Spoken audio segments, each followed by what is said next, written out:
bounds.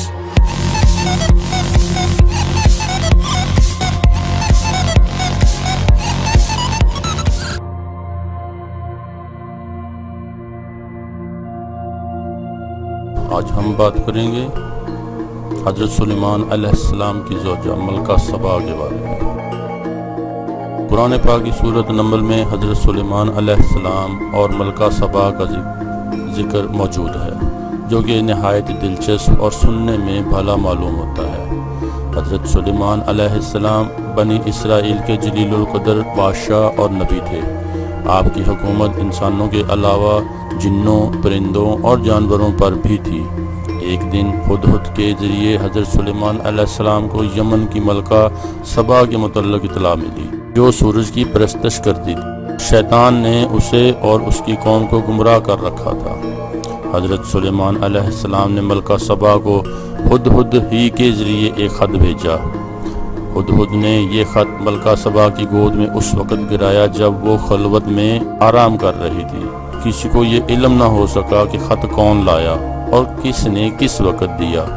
خط کی عبارت کچھ اس طرح تھی: یہ خط سلیمان کی جانب سے اور اللہ کے نام سے شروع ہے، جو مہربان ہے اور نہایت رحم والا ہے۔ تم کو ہم پر سرکشی اور بلندی کا اظہار نہیں کرنا چاہیے، اور تم میرے پاس خدا کی فرما بردار بن کر آؤ۔ ملکہ سبا نے یہ خط پڑھ کر اپنی روایت کے مطابق اپنے درباری امرا سے مشورہ کیا۔ امرا نے کہا کہ ہم زبردست جنگی قوت اور طاقت کے مالک ہیں، ہمیں سلیمان علیہ السلام سے مرغوب ہونے کی کوئی ضرورت نہیں۔ بہرحال فیصلہ کرنے کا اختیار انہوں نے ملکہ کو ہی سونپا کہ ملکہ جو بھی فیصلہ کرے ہم اس پر راضی ہوں گے۔ ملکہ اپنی قوت و طاقت سے بخوبی واقف تھی۔ حضرت سلیمان علیہ السلام نے خط جس طرح اس تک پہنچایا تھا، اس نے ملکہ کو سوچنے پر مجبور کر دیا، اور اس نے فوری اور عجلت میں کوئی فیصلہ نہ کرنے کا ارادہ کرتے ہوئے حضرت سلیمان علیہ السلام کو چند قاصدین کے ساتھ کچھ تحائف دیے اور بھجوایا۔ قاصدین کو بھجوانے کا ایک مقصد یہ بھی تھا کہ حضرت سلیمان علیہ السلام کی قوت و حشمت اور جاہ و جلال کا اندازہ ہو سکے۔ جب قاصدین حضرت سلیمان علیہ السلام تک پہنچے تو انہوں نے فرمایا: تم میری ہدایت کو بالکل غلط سمجھے ہو، میرے حکم کی تعمیل کی جائے اور ان تحائف کو واپس لے جاؤ۔ تم ان تحائف سے مجھے بہلا پھسلا نہیں سکتے۔ اگر میرے پیغام کی تعمیل نہ کی گئی تو میں عظیم الشان لشکر کے ساتھ سبا کے ملک پہنچوں گا، تم مدافعت نہ کر پاؤ گے اور تم کو شہر بدر کر دیا جائے گا۔ قاصد نے واپس جا کر تمام واقعات سنائے کہ اس طرح حضرت سلیمان علیہ السلام کے دربار میں جن اور حیوانات بھی ان کا حکم مانتے ہیں۔ ملکہ سبا ضدی اور ہٹ دھرم نہ تھی۔ اس نے اپنے آپ کو، اپنی قوم کو ہلاکت میں ڈالنے کی بجائے حضرت سلیمان علیہ السلام کے حکم کی تعمیل کا فیصلہ کیا۔ حضرت سلیمان کو بذریعہ وحی علم ہو گیا کہ سبا ان کی خدمت میں حاضر ہو رہی ہے۔ انہوں نے اپنے دربار میں موجود افراد سے پوچھا کہ کون شخص ملکہ سبا کا تخت اس تک پہنچنے سے پہلے یہاں تک لا سکتا ہے۔ ایک دیو نے عرض کیا کہ میں اس دربار کے برخاست ہونے سے پہلے تخت لانے کی طاقت رکھتا ہوں، اور اس تخت کے بیش و قیمت سامان میں کوئی خیانت نہ کروں گا۔ اس دیو کا دعویٰ سن کر حضرت سلیمان علیہ السلام کے ایک وزیر نے کہا کہ میں پلک جھپکتے میں اس تخت کو یہاں حاضر کر سکتا ہوں۔ چنانچہ حضرت سلیمان علیہ السلام نے رخ مبارک پھیر کر دیکھا تو ملکہ سبا کے تخت کو موجود پایا۔ آپ نے فرمایا: یہ میرے پروردگار کا فضل و کرم ہے کہ وہ مجھ کو آزماتا ہے، میں اس کا شکر گزار بنتا رہوں نہ کہ نافرمان۔ اور حقیقت تو یہ ہے کہ جو شخص اس کا شکر گزار ہوتا ہے وہ دراصل اپنی ہی ذات کو نفع پہنچاتا ہے، اور جو نافرمانی کرتا ہے تو خدا اس کی نافرمانی سے بے پرواہ اور بزرگ و برتر ہے، اور اس کا وبال اور خود نافرمانی کرنے والے پر پڑتا ہے۔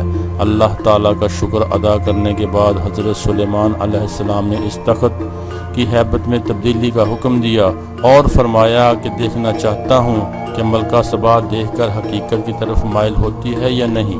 کچھ عرصہ بعد ملکہ سبا حضرت سلیمان علیہ السلام کی خدمت میں پہنچ گئیں۔ جب ملکہ سبا دربار میں حاضر ہوئیں تو اس کو اس کا تخت دکھایا گیا تو اس نے کہا کہ یہ میرے تخت کے جیسا ہی ہے۔ ملکہ سبا نے کہا کہ مجھے آپ کی قوت اور طاقت کا پہلے سے ہی علم ہو چکا ہے، اس لیے مطیع اور فرما بردار ہو کر حاضر ہوئی ہوں۔ اب تک ملکہ نے حضرت سلیمان علیہ السلام کی فرما برداری کا اظہار تو کر دیا تھا، جبکہ حضرت سلیمان علیہ السلام کا مقصد اس کو اللہ کا فرما بردار بنانا تھا۔ چنانچہ انہوں نے جنوں کی مدد سے ایک شاندار شیش محل تعمیر کرایا جو کہ اپنی چمک دمک اور آرائش و سجاوٹ میں بے نظیر تھا۔ اس میں ایک شاندار حوض تھا اور حوض کے ساتھ چمکیلا فرش، ایسا دکھائی دیتا تھا کہ فرش پر پانی بہہ رہا ہے۔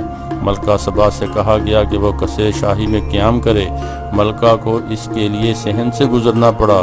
وہاں سے گزرتے ہوئے ملکہ نے خیال کیا کہ صحن میں پانی ہے۔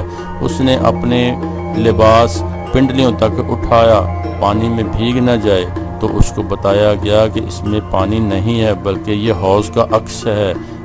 یہ ملکہ کی حسن و لطافت پر ایک خوبصورت چوٹ تھی۔ ایسی ہی چیزوں سے اس کو احساس دلایا کہ یہ چیزیں اصل میں حضرت سلیمان علیہ السلام کو کسی اور ہستی کی طرف سے ودیت کردہ ہیں، اور حضرت سلیمان علیہ السلام اس ہستی کو پہچانتے اور تسلیم کرنے کی دعوت دے رہے ہیں۔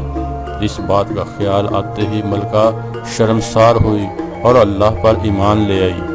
اسلام قبول کر لینے کے بعد حضرت سلیمان علیہ السلام نے اس سے نکاح کر لیا اور بعد میں اس کو اس کے ملک جانے اور حکومت کرنے کی اجازت عطا کی، اور بعد ازاں اس سے وقتاً فوقتاً ملاقات فرماتے رہے۔ تو دوستو، آپ کو ہماری ویڈیو پسند آئے تو لائک کریں، شیئر کریں، سبسکرائب کریں تاکہ آپ کو نئی اور اچھی معلوماتی ویڈیو ملتی رہیں۔